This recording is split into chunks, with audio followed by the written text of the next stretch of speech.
Okay, beta. In previous class, we learned about Faraday's laws. Faraday laws में हमने दो law पढ़े थे और उससे रिलेटेड न्यूमेरिकल चल रहे थे। तो अब ये भी उसी कैटेगरी का एक न्यूमेरिकल है। तो देखो सबसे पहला question, how much charge is required for following reductions. तो पहला question, 1 mole aluminium ion to aluminium. तो इसका आंसर देखो, अगर मुझे एल्यूमिनियम आयन को एल्यूमिनियम में चेंज करना है तो मुझे 3 इलेक्ट्रॉन देने पड़ेंगे, तभी बनेगा ये। तो इसका चार्ज आ गया 3 Faraday in terms of Faraday. और आप फैराडे की वैल्यू डाल दो, पूरा आंसर निकाल दो कूलम में, वो भी हो सकता है। अब आप देखिए सेकंड क्वेश्चन। सेकंड क्वेश्चन में कह रहा है कि कॉपर आयन को कॉपर में चेंज करना है। तो अगर मुझे कॉपर आयन को कॉपर में चेंज करना है तो मुझे इसको 2 इलेक्ट्रॉन देने पड़ेंगे, तो 2 दूंगा तभी न्यूट्रल हो जाएगा, तो हो गया 2 फैराडे। अब जो इसका थर्ड क्वेश्चन है ना, फर्स्ट क्वेश्चन और सेकंड क्वेश्चन में दिक्कत नहीं आती बच्चों को, आसान है, देख के आइडिया लग जाता है। जो हमारा थर्ड क्वेश्चन है वो भी इसी कैटेगरी का, बट वो लिखा इस तरीके से है कि यहाँ पे बच्चा समझ नहीं पाता करना क्या है। तो अब आप इसको समझो जरा ध्यान से कैसे होगा। क्वेश्चन है कि 1 mole of MnO4 minus two Mn2 plus, कह रहा है कि इसकी रिडक्शन करनी है, तो बताओ कितना फेराडे चार्ज लगेगा या कूलम में निकाल लो। तो अब हमें यहाँ पे दिक्कत क्या है कि Mn का चार्ज नहीं दिया, यहाँ दिया हुआ है, मतलब इसको इसमें चेंज करना है। तो इसको करने का तरीका क्या है कि इसे हम ऐसे लिख लें। ऐसे लिखने के बाद हम इसका चार्ज निकाल लें, जैसे हमने +1 में रिडॉक्स रिएक्शन सीखी है। तो रिडॉक्स वाले चैप्टर में हमने चार्ज निकालना सीखा है। अब देखो जो ऑक्सीजन है इसका चार्ज होता है -2, और Mn को हम x मान लेंगे। तो x -8 इज इक्वल टू -1, तो x इज इक्वल टू 4, यानी मुझे Mn का चार्ज पता चल गया +7। अब क्वेश्चन में देखो कह रहा है कि Mn को Mn2 में चेंज करो, यानी +7 से 2 में जाना है। तो अंकित कितने इलेक्ट्रॉन की खपत होगी यहाँ पे, अगर इसको +7 से +2 में कन्वर्ट फाइव करना है, इलेक्ट्रॉन 5 इलेक्ट्रॉन्स की खपत होगी। तो चार्ज कितना हो गया, 5 फैराडे। 5। और इसको प्रॉपर सॉल्व कर सकते हो, 5 × 9 6 500 कूलम्स। तो प्रॉपर मल्टीप्लाई करके आपका ये आंसर आ जाएगा। चलिए इसे नोट कर लीजिए। ओके जी। तो हमने बेटा ये वाला टॉपिक सीख लिया फैराडे से रिलेटेड। तो फैराडे के ऊपर ना बहुत सारे न्यूमेरिकल हैं, तो मैंने उसमें से कुछ सैंपल्स आपके साथ डिस्कस कर लिए हैं। अब एक और फैराडे से रिलेटेड मैं डिस्कस करता हूँ। मेरे कराने के बाद आपके पास जो भी बुक है और भी क्वेश्चंस को ट्राई कीजिए फैराडे वाले। तो कहीं कहीं दिक्कत आएगी तो we can discuss that, but पहले जो मैंने करवाया है बेटा उनकी प्रैक्टिस कर लेना। अब आ जाओ इस क्वेश्चन पे, देखो बहुत ही बढ़िया क्वेश्चन है। क्वेश्चन है, how much electricity in terms of Faraday is required to produce 20 gram of calcium from molten CaCl2। Molten का मतलब आप ये सपोज कर लो एक्वस फॉर्म में या आयनिक फॉर्म, ऐसे सपोज कर लो।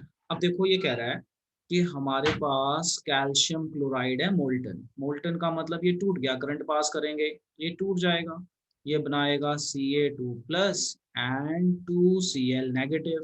अब क्या कह रहा है how much electricity in terms of Faraday, मतलब आपसे पूछ रहा है charge in terms of Faraday require to produce 20 gram, और आपको मास ऑफ कैल्शियम दे दिया है इसने, मास ऑफ कैल्शियम 20 ग्राम। तो अब हम यहाँ पे क्या करेंगे, हम इस इक्वेशन को देखेंगे ध्यान से। अगर मुझे कैल्शियम आयन को कैल्शियम में चेंज करना पड़ जाए, ध्यान से देखो, कैल्शियम को अगर कैल्शियम में चेंज करना पड़ जाए क्योंकि डिपॉजिट होगा ना, तो 20 gram of calcium from molten, electrolysis करोगे तो कैथोड पे डिपॉजिट होगा कुछ, तो क्या डिपॉजिट हो रहा है, कैल्शियम। तो इस इक्वेशन को देखें तो यहाँ से ये समझ में आता है कि 2 फैराडे चार्ज है, कि जो हमारा चार्ज है ये 2 फैराडे है। यही देख के समझ में आ रहा है ना, क्यों, क्योंकि यहाँ पे +2 हाँ जी चार्ज है, सर, यहाँ आ पे गया। 0 चार्ज है। अब जो कैल्शियम होता है ना, इसका मास होता है 40 ग्राम। कितना होता है, 40 ग्राम, ये भी याद है ना, ये दिया नहीं होता है, ये आपको 20 तक याद मोल्टन रखना मास। पड़ते हैं। अब हम यहाँ से बनाएंगे इक्वेशन अकॉर्डिंग टू रिएक्शन या अकॉर्डिंग टू दिस। अपना 40 ग्राम 40 ग्राम कैल्शियम के लिए कितना चार्ज चाहिए, 40 ग्राम कैल्शियम बनने के लिए कितना चार्ज चाहिए, 2 फैराडे। देखो समझ में आया। अगर हम इस यस सर। इक्वेशन को देखें ध्यान से तो 40 ग्राम कैल्शियम है, तो 40 ग्राम में 2 फैराडे की रिक्वायरमेंट है, तो 40 ग्राम में 2 फैराडे। उसने पूछा है 20 में कितना होगा, तो 20 ग्राम अगर ये हो जाए तो कितना फैराडे होगा, तो x कर लो, क्रॉस मल्टीप्लाई।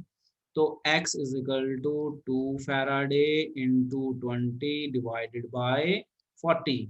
तो आप इसे कैंसिल करेंगे तो ये कट कटा के आपका 20 वन ज़ा, और ये 2 कट गया, और आंसर आ गया 1 Faraday in terms of Faraday. So देखो कितना बढ़िया क्वेश्चन है। तो ये भी हमारा उसी के ऊपर बेस्ड है कि आपको बोल दिया भैया, आपसे करंट पास किया, कैल्शियम डिपॉजिट हो रहा है 20 ग्राम। तो बताओ 20 ग्राम जो डिपॉजिट हो रहा है उसमें कितना फैराडे चार्ज लगेगा। तो हमने क्या किया, हमने इक्वेशन देखी, कैल्शियम का चार्ज 2+ होता है, तो इसका मतलब इसको 2 इलेक्ट्रॉन चाहिए, यानी 2 फैराडे। 40 ग्राम मास बनता है, तो 40 ग्राम में 2 फैराडे की जरूरत है, तो 20 में पूछा कितने की होएगी, तो मोल कंसेप्ट से हम इसको कर पाएंगे। तो ये मोल कंसेप्ट बेस पे होते हैं। इसी तरह से you can try for the second question. देखो सेकंड क्वेश्चन क्या कह रहा है, कह रहा है कि how much electricity in terms of Faraday when 40 gram of aluminium from this. तो अब आपके पास देखो क्या है, ध्यान से, आपके पास है Al2O3। तो जब आप करंट पास करेंगे तो एल्यूमिनियम के 2 आयंस बनेंगे, साथ में आपका ऑक्साइड के 3 आयन बनेंगे। तो हमें तो एल्यूमिनियम का पूछा हुआ है। तो अब अगर आप ध्यान से, ये 2 मोल के लिए है ना, ये 2 मोल्स हो रहा है। हम अगर मैं यहाँ पे 1 मोल एल्यूमिनियम ले लूँ, 1 मोल एल्यूमिनियम, और मुझे इसको एल्यूमिनियम में चेंज करना है, तो इसको कितने फैराडे चार्ज चाहिए, कितने फैराडे, 3 फैराडे। 3 फैराडे। और एल्यूमिनियम का मास होता है 27। याद है आपको एल्यूमिनियम का मास कितना होता है, एल्यूमिनियम का मास होता है एटॉमिक मास 27 ग्राम। तो इक्वेशन क्या बनेगी, इक्वेशन ये बनेगी कि 3 फैराडे में कितना मास डिपॉजिट होता है, 27 ग्राम। 27। हमसे कितने में पूछा हुआ है ना, 40 ग्राम। है ना, इस इक्वेशन को उल्टा बनाएंगे ना जो बोल रहा है उस हिसाब से। तो 27 ग्राम एल्यूमिनियम में हमें मिलता है 3 फैराडे चार्ज, या 3 फैराडे में 27, या 27 में 3 फैराडे। तो चार्ज पूछा तो चार्ज को हमने कंपैरिजन में डाल दिया। तो अब ये 40 ग्राम में हमें कितना मिलना चाहिए, इंटू एक्स, क्रॉस मल्टीप्लाई कर लीजिए। तो x would be equal to 40 into 3 Faraday divided by 27। Solve कर लेना, जो भी आंसर आ जाए उतना फैराडे। तो फैराडे की वैल्यू मत डालना, क्योंकि उसने एफ में ही पूछा आंसर, उसने फैराडे में ही पूछा, अगर आप ध्यान से देखो। तो फैराडे में ही छोड़ दो, बस एफ को ऐसे ही रखो, इसको सॉल्व कर लो, पॉइंटों में जो भी आए उतने फैराडे, जो भी आपका आंसर आ जाए दैट मच फैराडे। चलो अब इसे नोट कर लीजिए, नोट करके डन बोलिए। तो ये भी एक तरह से फैराडे वाले ही न्यूमेरिकल है, based on Faraday's laws. Okay बेटा, अब हम इस चैप्टर में जो करने जा रहे हैं वो है हमारा इलेक्ट्रोलिसिस की ही डिटेल चल रही है। जैसे हमने पीछे फैराडे लॉ पढ़ लिया, अब फैराडे पढ़ने के बाद कुछ और ऐसी चीजें, जैसे मान लो मैंने सोल्यूशन का रेजिस्टेंस निकालना है, या मैंने सोल्यूशन की कंडक्टिविटी निकालनी है, तो इन सब को निकालने के लिए हमें कुछ फिजिक्स की टर्म्स सीखनी पड़ेंगी, और कुछ नए फॉर्मूले सीखने पड़ेंगे। तो आप अगर इस स्क्रीन पे देखेंगे तो इस स्क्रीन पे आपको फिजिक्स के ही फॉर्मूले कुछ नजर आ रहे हैं, रेजिस्टेंस, रेजिस्टिविटी करके। ये हम क्यों पढ़ रहे हैं, क्योंकि जब हम सोल्यूशन से करंट पास करते हैं तो हम वायर यूज करते हैं, तो वायर के अंदर रेजिस्टेंस हो सकती है, रेजिस्टिविटी होती है। सोल्यूशन के अंदर से जो करंट जा रहा है वो कंडक्टिविटी कहते हैं, तो वहाँ पे आपकी केमिस्ट्री आ जाती है। तो केमिस्ट्री और फिजिक्स का भी यहाँ पे कॉम्बिनेशन होने जा रहा है। तो इसलिए हमें ये फिजिक्स के भी यहाँ पे कहीं लॉ लगेंगे, तो वो हमें पढ़ने पड़ेंगे। बट पेपर में ये ओम्स लॉ नहीं पूछेंगे, इसके अलावा जो एक्स्ट्रा कराऊंगा वो पूछेंगे। तो देखो ओम्स लॉ क्या होता है, तो आपसे कोई डेफिनेशन नहीं पूछेगा। ओम्स लॉ कहता है V is equal to I R, मतलब इसको आप याद रख लो, potential difference is equal to current into resistance. तो ये वर्ड के मैं मीनिंग यहाँ पे लिख देता हूँ, जो आपने अपने फिजिक्स में भी पढ़े होंगे। तो ओम्स लॉ हमें मेनली पता होना चाहिए। What is Ohm's law, Ohm's law says V proportional to I, और यहाँ पे V का मतलब होता है potential difference, I is a symbol of current, and R is a symbol of resistance. तो थोड़ा सा आपको रिकॉल करा देते हैं। पोटेंशियल डिफरेंस की यूनिट होती है वोल्ट, करंट की यूनिट होती है एम्पियर, और रेजिस्टेंस की यूनिट होती है ओम। अब देखो नोट में क्या लिखा है मैंने, Ohm's law is obeyed by metallic and electrolytic conductors both. अब ये मेटालिक कंडक्टर क्या होते हैं और इलेक्ट्रोलिटिक कंडक्टर क्या होते हैं, समझो इसको, मैं अलग कलर से समझाता हूँ। देखो क्या होते हैं मेटालिक कंडक्टर और इलेक्ट्रोलिटिक कंडक्टर। तो जैसे अब ये एक कंटेनर है, इस कंटेनर में मान लेते हैं कॉपर रॉड है, लेट अस से this is your copper rod, और ये है लेट अस से आपकी कॉपर रॉड नहीं, इसको ले लेते हैं जिंक रॉड, और इसको ले लेते हैं हम कॉपर रॉड, और यहाँ पे हम इस तरह से पास कर देते हैं करंट। ठीक है, सपोज कर लो करंट पास कर दिया, उल्टा कर दिया, तो इसको कॉपर ले लो, और ये मोटा कॉपर ले लो, इम्प्योर कॉपर, और ये thin layer of copper, copper plating. और जो ये हमारा सोल्यूशन है लेट अस से एक्वस कॉपर सल्फेट। ठीक है, एक्वस कॉपर सल्फेट। अब यहाँ पे जो ये वायर्स यूज हो रही हैं, ये मेटल है, ये मेटल है, आप देखो ध्यान से, ये है हमारा मेटल। तो मेटल से जब करंट पास हो तो उसे मेटालिक कंडक्टर कहते हैं। और जो ये आप सोल्यूशन देख रहे हो, जो ये सोल्यूशन है जिसमें आपको आयंस मिलेंगे, सोल्यूशन, तो सोल्यूशन के अंदर आयंस हैं, तो इसे हम कहते हैं electrolytic conductor. Electrolytic conductor, electrolytes मतलब आयंस, तो सोल्यूशन को हम नाम दे सकते हैं इलेक्ट्रोलिटिक कंडक्टर। अब मुझे एक डिफरेंस बताओ, अगर मैं आपसे पूछूं कि भाई जो हमारा मेटल है, तो मेटल में who is responsible for the movement of current, तो इसका आंसर है इलेक्ट्रॉन्स। मेटल्स के अंदर who is responsible for the movement of current, electrons. तो जब इलेक्ट्रॉन फ्लो करता है तो आपको पता है उसमें रेजिस्टेंस होती है, रेजिस्टिविटी का कंसेप्ट आ जाता है, तो हमें फिजिक्स में पढ़ना पड़ेगा कि वायर गर्म हो सकती है या मेल्ट हो सकती है, कितना करंट का पास करना पड़ेगा, तो ये सारी चीजें हमें देखनी पड़ेंगी। इसी तरह से जब सोल्यूशन में होते हैं आयंस, सोल्यूशन के अंदर क्या होते हैं आयंस, आयंस में copper ion, sulphate ion, chloride ion, तो ये भी करंट पास करने में हेल्प करते हैं थ्रू अ लिक्विड मीडियम। तो इसलिए ओम्स लॉ इन दोनों पे एप्लीकेबल हो जाता है, metallic conductor and electrolytic conductor. तो ये जो मैं वर्ड बता रहा हूँ बेटा, इसको ध्यान से जरा समझ लो मैं क्या बोल रहा हूँ। मेटल मेटल को मेटालिक कंडक्टर कह देते हैं, और जो हमने सोल्यूशन लिया उसे इलेक्ट्रोलिटिक कंडक्टर कह देते हैं। और जब हम मेटल से करंट पास करते हैं तो मेटल में रेजिस्टेंस होती है, रेजिस्टिविटी होती है, सारी टर्म्स होती हैं, ओम्स लॉ लगता है। यही वायर हमने सोल्यूशन में डिप की हुई है, तो सोल्यूशन के अंदर नेगेटिव पॉजिटिव आयंस होते हैं, जिसे हम इलेक्ट्रोलिटिक कंडक्टर कहते हैं। तो आपने एक 10th में क्वेश्चन पढ़ा था कि भाई रेन वाटर कंडक्ट इलेक्ट्रिसिटी, तो उसमें हम आंसर क्या लिखते थे, because rain water contain ions, है ना, it contain H plus ions और वी से आयंस। तो यही दो कंडक्टर की बात हो रही है, और इसमें फिजिक्स और केमिस्ट्री दोनों इन्वॉल्व हो रही है, तो इसलिए इसको पढ़ाना जरूरी है। तो मेटल के अंदर अगर टेम्परेचर बढ़ जाए तो कंडक्टिविटी कम हो जाती है, इसी तरह से आयंस बढ़ जाए तो कंडक्टिविटी बढ़ जाती है, और आयंस बहुत ज्यादा हो जाए तो इनकी आपस में कोलिजन होने लग जाती है, तो कंडक्शन कम हो सकती है, तो रश के ऊपर है। तो अब हम इसमें चलते हैं आगे। तो हमने यहाँ पे मेटालिक कंडक्टर समझा क्या होता है, और इलेक्ट्रोलाइटिक कंडक्टर समझा क्या होता है। अब आप देखो रेजिस्टेंस, अब ये रेजिस्टेंस वर्ड आ गया, तो रेजिस्टेंस का सिंबल होता है R, and R is equal to rho L upon A, ये आपका रेजिस्टिविटी का यहाँ से फॉर्मूला आ गया फिजिक्स का। अब यहाँ पे जो हमारा रो है, तो रो को हम कहते हैं रेजिस्टिविटी या स्पेसिफिक रेजिस्टेंस। अब मैं अगर यहाँ से ये रो को बाहर निकाल दूं, rho means resistivity, this is the symbol of resistivity, तो इसको मैं अगर बाहर निकाल दूं तो ये हमारा वही 10th वाला फॉर्मूला बन गया, और आपने हो सकता है फिजिक्स में पढ़ भी लिया अब तक। तो आर ए अपॉन एल। अब जो आर है इसकी यूनिट होती है ओम, और एरिया की यूनिट होती है मीटर स्क्वायर, लेंथ की यूनिट होती है मीटर, तो मीटर मीटर कैंसल, तो रेजिस्टिविटी की यूनिट आ गई ओम मीटर। चलो इसे नोट कर लो बेटा, नोट करके डन बोलो। ओके बेटा, तो ये आप लोगों का नोट हो गया। अब आप एक यहाँ पे होमवर्क नोट कर लो, जिसका आंसर आप मुझे व्हाट्सएप करेंगे। Give difference between metallic conductor and electrolytic conductor. तो मेटालिक में मेटल, देखो एक डिफरेंस ऐसे बता रहा हूँ, मेटालिक में मेटल होते हैं, इलेक्ट्रोलिटिक में आपके सॉल्ट्स होते हैं। मेटालिक में electron is responsible for the conductivity, and in electrolytes ions. तो दो डिफरेंस तो मैंने खुद ही बता दिए, बाकी आप और बताइए, रेजिस्टेंस का कंसेप्ट ले आइए कि यहाँ पे टेम्परेचर बढ़ने से रेजिस्टेंस बढ़ जाती है ना। तो इस हिसाब से आप 4-5 डिफरेंस बना सकते हो। Take the use of your extra book का आप यूज कीजिए साथ में। तो यहाँ पे आप एक क्वेश्चन लिख लीजिए, right difference between metallic conductors and electrolytic conductors. Easy है, पेपर में तो नहीं आएगा बट यू शुड नो। अब चलते हैं आगे।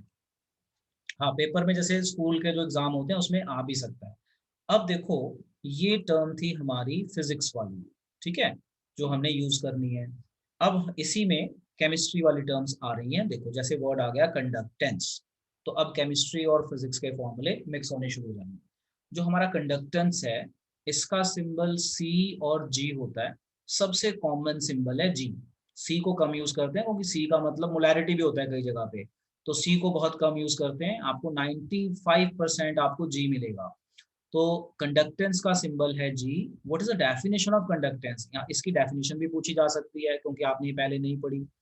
तो conductance is reciprocal of resistance. So अगर कोई आपसे पूछे भाई व्हाट इज कंडक्टेंस, तो बताइए conductance is reciprocal of resistance. इसकी यूनिट बताओ, तो यूनिट हो जाएगा 1/ओम। तो पर ओम को हम महो कहते हैं, mho. Mho is also known by the name of siemens and represented by capital letter S. तो अगर कोई आपसे पूछे भाई कंडक्टेंस की यूनिट बताओ, तो आप लिखिए साइमन या महो या पर ओम। तो इसमें सबसे ज्यादा यूज होने वाला सिंबल है Simon. So what is conductance, reciprocal of resistance. What is its unit, Simon. ठीक है, चलो इसे भी नोट कर लो। कंडक्टेंस हमने पढ़ लिया। अब आता है हमारा टॉपिक कंडक्टिविटी और स्पेसिफिक कंडक्टेंस। तो इसका फेमस नेम है कंडक्टिविटी। अभी कंडक्टिविटी क्या होती है, कंडक्टिविटी ऑफ एन इलेक्ट्रोलाइट। अब देखो वर्ड इलेक्ट्रोलाइट आ रहा है सॉल्यूशन के अंदर। Solution is measure of its ability to conduct electricity. तो ये तो डेफिनेशन है कि कंडक्टिविटी है क्या।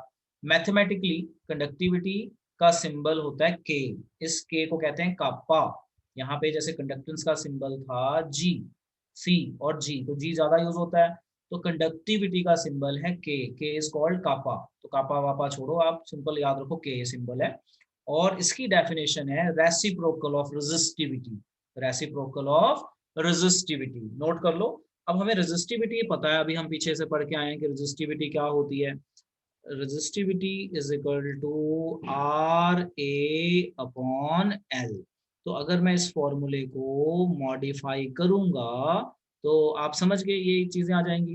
अब अगर मैं आपसे पूछूं कि मुझे ना कंडक्टिविटी की यूनिट बताओ, तो इसकी यूनिट थी, क्या यूनिट थी इसकी रेजिस्टिविटी की, बताओ क्या यूनिट पढ़ी थी हमने। ओम, ओम देखो मीटर। हमने पढ़ी थी पीछे ओम ओम मीटर। मीटर, है ना, ओम मीटर। तो ये हो जाएगा पर ओम पर मीटर, ऐसा हो जाएगा कि नहीं, क्योंकि ये नीचे है, ऊपर लेके आओगे ऐसा होएगा। और इसको हम क्या लिख सकते हैं, बोलो और क्या लिख सकते हैं, साइमन पर मीटर लिख सकते हैं, लिख सकते हैं बेटा, चेक यस करो यहाँ सर। पे, यस नोट कर लो। सो ये हो गया हमारा कंडक्टिविटी। कंडक्टिविटी का सिंबल हम के यूज करते हैं। इस के का जैसे अल्फा बीटा गामा नाम होता है ना, तो ऐसी के का नाम है कापा। तो कापा मैंने बोला वो छोड़, मतलब सिंबल का नाम है, तो you just keep in mind K कुछ होता है, K is conductivity. G, G is your conductance. R resistance. Rho, ये पी जैसा जो सिंबल है, रो रेजिस्टिविटी। अब मैं इस फॉर्मूले को मॉडिफाई करूंगा, तो मॉडिफाई करूंगा तो आप देखो इस तरह से हो जाएगा। तो आई होप आपका नोट हो चुका होगा अब तक। आगे चलते हैं, ये लो जी। अब देखो यहीं से मैंने कैरी ऑन कर दिया आगे, ये मैंने बताया कंडक्टिविटी कंडक्टेंस। तो ये चीज यहाँ पे मैंने एक बार दोबारा डाल दी, पीछे ये यूनिट दिखा दिया रेजिस्टिविटी का, कंडक्टेंस का सिंबल सी, ये चीजें मैंने बता दी। अब आप ये देखो कंडक्टिविटी, तो कंडक्टिविटी का सिंबल है के को कहते हैं कापा, और के होता है 1/रो। और रो किसके बराबर होता है, मैंने अभी पीछे बताया, rho is equal to R A upon L. तो मैंने यहाँ फॉर्मूले में पुट कर दिया, तो आर ए अपॉन एल, तो एल चला गया ऊपर। अब देखो ध्यान से, इस फॉर्मूले को ध्यान से देखो, तो 1/r किसके बराबर होता है बताओ, 1/r किसके बराबर होता है, देखो ये रहा, किसके जी। बराबर, अपना, हाँ कंडक्टेंस। जी। और बच गया L/A। तो जो ये L/A है इसे हम कहते हैं सेल कांस्टेंट। जो हमारा ये L/A होता है इसे हम कहते हैं सेल कांस्टेंट। अच्छा, हम इसको सेल कांस्टेंट क्यों कहते हैं समझो, क्योंकि जब भी हम कोई सेल बनाएंगे, जैसे इलेक्ट्रोकेमिकल सेल या इलेक्ट्रोलिटिक सेल सेल बनाएंगे, तो सेल में हम एक बीकर लेंगे, तो बीकर का एरिया कांस्टेंट होगा। बीकर का एरिया कम ज्यादा तो होगा नहीं ना, आपने एक बीकर ले लिया तो कांस्टेंट है, फिर उसमें आप कुछ वायर्स डालोगे तो वायर्स की लेंथ भी सेम रहने वाली है। तो जब भी आप कोई सेल बनाओगे तो बीकर का एरिया और लेंथ सेम है, तो इसे हम कहते हैं कांस्टेंट। तो कांस्टेंट चीज को हमने नाम दे देना है L/A, known by the name of cell constant. आगे बताऊंगा, ठीक है। यहाँ से कुछ नोट नहीं करना, just to make you understand. अभी आगे करते हैं, यहाँ पे आ जाओ। अब देखो यहाँ पे अब यहाँ पे हमने पूरा ये सारा दोबारा बताया कि भी किसको क्या कहते हैं। चलो अंकित, आप बताओ, पहले फॉर्मूले में क्या बताया, हेडिंग क्या डाली है, कंडक्टिविटी। कंडक्टिविटी कंडक्टिविटी का सिंबल कापा, के। के कापा। अच्छा, आप नॉर्मल के बना सकते हो, जैसे मैंने बनाया ऐसे, और नॉर्मल आप जैसे हाँ के लिख जी। सकते हो। और के किसके बराबर होता है, 1/रो। साइड में मैंने लिखा है टेल मी यूनिट्स, तो यूनिट्स मैं आपको ऑलरेडी बता चुका हूँ कैसे निकलेंगी, पर समझ रो गए। पर मीटर। ओके। अब जो ये होता है रेजिस्टिविटी, तो रेजिस्टिविटी का फॉर्मूला क्या है, आर ए अपॉन एल होता है। अब R by A, R A upon L, तो एल ऊपर चल जाएगा, तो 1/r इंटू एल बाय ए।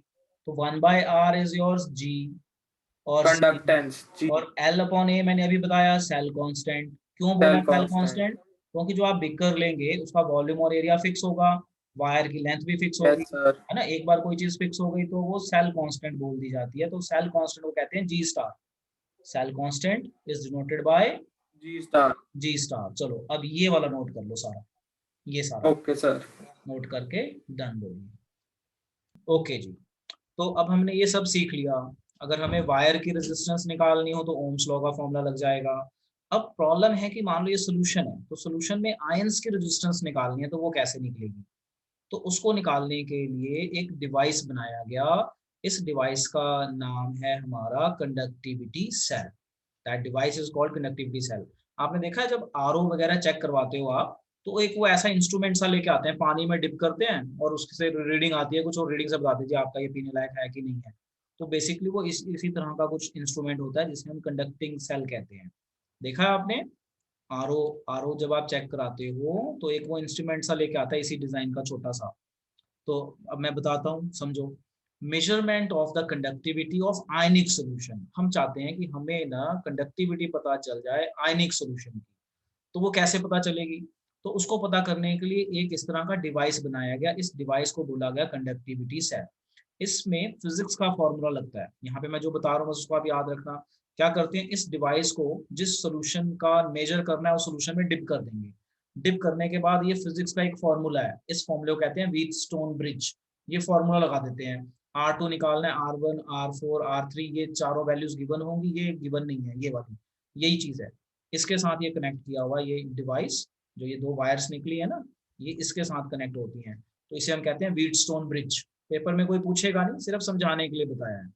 तो ये measurement of conductivity of ionic solution can be done by conductivity cell, और ये दो डिफरेंट तरह के कंडक्टिविटी सेल हैं, ये मोस्ट कॉमनली यूज होता है।